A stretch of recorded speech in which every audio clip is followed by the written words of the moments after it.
Priya news కు స్వాగతం. ఈ వార్తల్లోని ముఖ్యాంశాలు.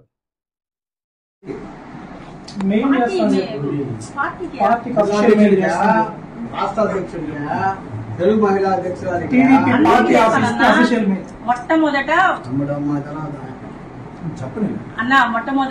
తిరుపతి పార్లమెంట్ అధ్యక్షులు గారికి పంపుతాను.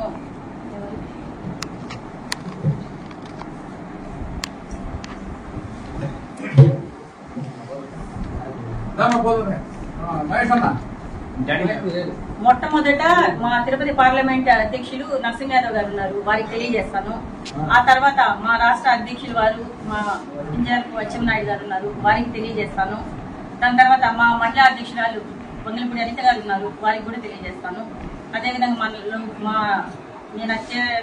నేను ఎక్కువగా అభిమానించే మా నారా లోకేష్ గారికి, అదేవిధంగా నేను చాలా గౌరవించే మా చంద్రబాబు నాయుడు గారికి కూడా ఖచ్చితంగా ఫ్యాక్స్ ద్వారా తెలియజేస్తాను.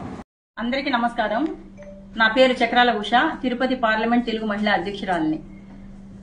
గత కొంతకాలంగా నేను చాలా అవస్థలు పడుతూనే ఉన్నాను.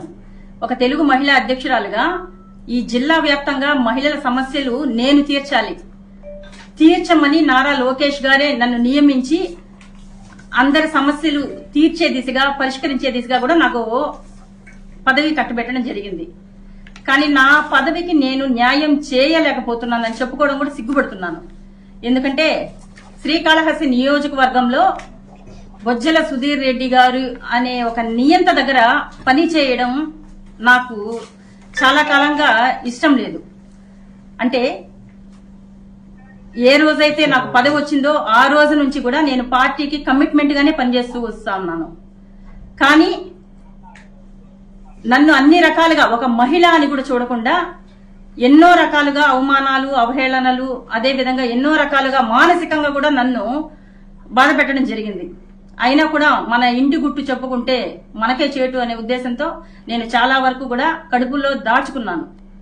కానీ కేవలం నేను పార్టీకి కమిట్మెంట్ గా పనిచేస్తున్నాను అనే ఉద్దేశంతో మాత్రమే సుధీర్ రెడ్డి గారికి నా మీద కక్ష పెరుగుతూ వస్తా ఉంది. నేను మరొక విషయం గర్వంగా కూడా చెప్పగలను. ఎందుకంటే నేను 2014లో ఒక కౌన్సిలర్ గా పోటీ చేసి ఆ రోజు బొజ్జల గోపాలకృష్ణారెడ్డి గారి ఆశీర్వాదంతో అక్కడ నుంచి మొదలు పెట్టాను. ఆ తర్వాత ఉమ్మడి చిత్తూరు జిల్లా కార్యనిర్వాహక కార్యదర్శిగా, అదేవిధంగా చిత్తూరు జిల్లా ఉపాధ్యక్షురాలుగా కూడా చేయడం జరిగింది.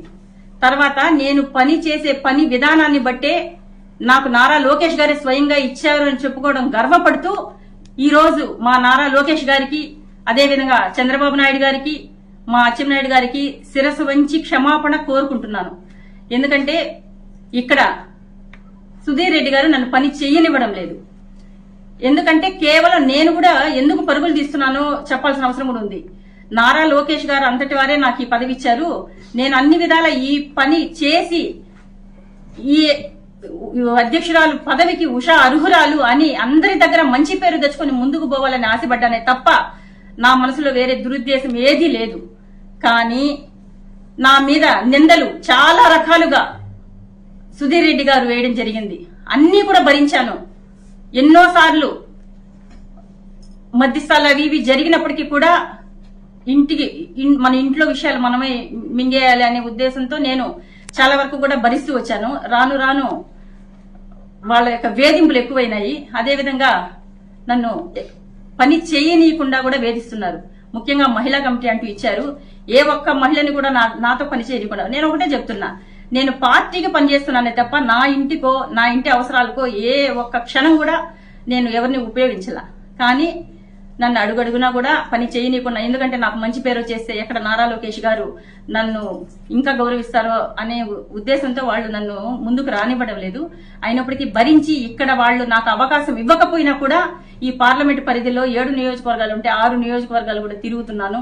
అదేవిధంగా అక్కడ అందరూ కూడా నన్ను ప్రోత్సహిస్తూ నాకు పని చేసే అవకాశం కల్పిస్తున్నారు. కానీ ఇంట గెలిచిన తర్వాత రచ్చగెలవాలంటారు. నా నియోజకవర్గంలో నాకే విలువ లేకుండా నన్ను అడుగడుగున అవమానపరచడం, ముఖ్యంగా ఈ రోజు బాలయ్య బాబు గారు కూడా వస్తున్నారు. ఈ మధ్య మన చంద్రబాబు నాయుడు గారు కూడా వచ్చారు. మరి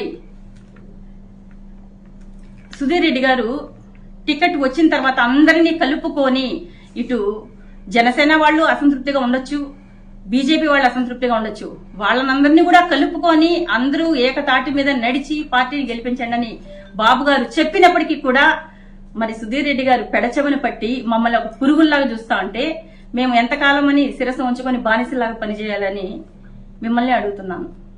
కాబట్టి మనం నచ్చిన వాళ్ళ దగ్గర పనిచేయడం కంటే మనం ఎవరైతే మెచ్చుతారో వాళ్ళ దగ్గర నా పనితనం ఏందో